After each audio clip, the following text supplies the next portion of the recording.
عایشەیە عایشە ئەحمەد چالاکوانم و خێزانی فەرمانبەرم و دایکی قوتابیشم. ڕاستیەکەی بۆ ئەوە هاتووم هەموو کەس ئازانێ و ئاگادارە بۆ داوای مافی ڕەوای ئەم گەلە موچەخۆران مامۆستایان پاڵپشتی مامۆستایانم پشتگیری فەرمانبەرانم و پشتگیری ئەو مناڵانم کە لە ماڵەوە بێ دەرس و بێ وانان هی هەموویانم بەڵام بەداخەوە بۆ حکوومەتی هەرێم و حکوومەتی عێراق نەک پاڵپشتمانی نەک بەدەمانەوە نایەن بەڵکو و فەرامۆشیشمانەکەن بە چ حەقێک بڕۆنەوە ناو دەوام بە چ هەڵوێستی ئێمە ئەوەیە بایکۆتە هەتا ئەو دقەی مافی ڕەوای خۆمان بەدەستهێنین من وەک خێزانی فەرمانبەرێک واتە هاوسەرەکەم مافی خۆی وەرگرت من مافی خۆمە وەرگرتەوە مناڵەکانم مافی خۆیان وەرگرتووە کەواتە بەو حەقە ئەچینەوە ناو دەوام ئەچینەوە بۆ ناو دەوامی فەرمانگەی حکومی و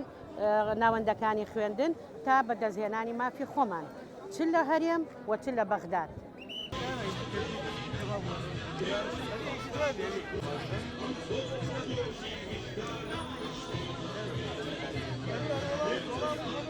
دەریا حەمائەمین مامۆستام مەبەستەکەشمان هەر دیارە ڕوونە دژی ستەم و نادادیە ڕاستی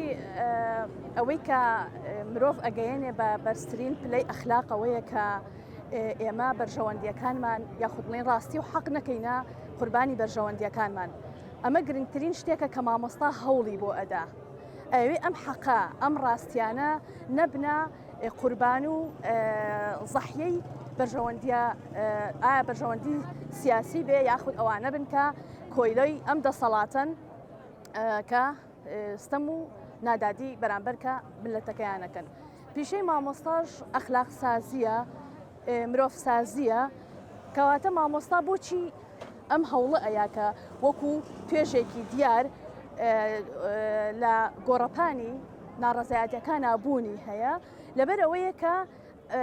مرۆڤمانە ببەخشێتەوە بە مرۆڤایەتی مانە ببەخشێتەوە بە مرۆڤ بوون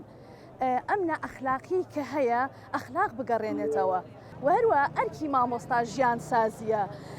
دووبارە ئەرکەکەشی ئەبێ بەرجەستە بکە ئەویش ئەوەیە کە ژیان بگەڕێنێتەوە بەڕاستی میلەتی کورد ئەوە ژیان نییە تایەتی زۆربەی تاکەکانی کورد سوکایەتیان پێ ئەکرێ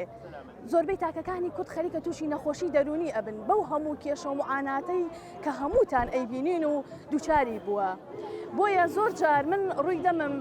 ئاڕاستی ئەو کەسانە کە ئەکەم ئەڵێن مامۆستا ئەڵی لە برسا مردووە خۆتان ئەمەتان لەوە چێبیست بێ مامۆستا لە برسا نەمردووە مامۆستاگە لە برسا بمردایە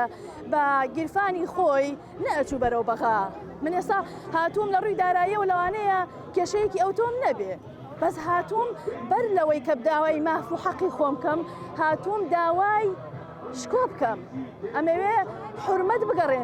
بگەڕێتەوە بەڕاستی لەبەر ئەوەی کەوا ئەڵێ خەوتووە ئەو میلەتەی ئەو تاکەی ئەو کەسی کەوا بیرەکاتەوە پێڵم لە خەو هەستە بۆی ئەوەی ئەگەر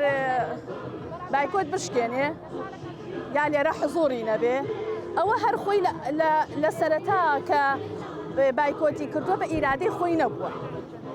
کەسێ زۆری لێ کردووە بووی ئەیشکێنێ کە شکاندیشی کەواتە هەر ئیرادەکەی لە دەستی خۆی نییە.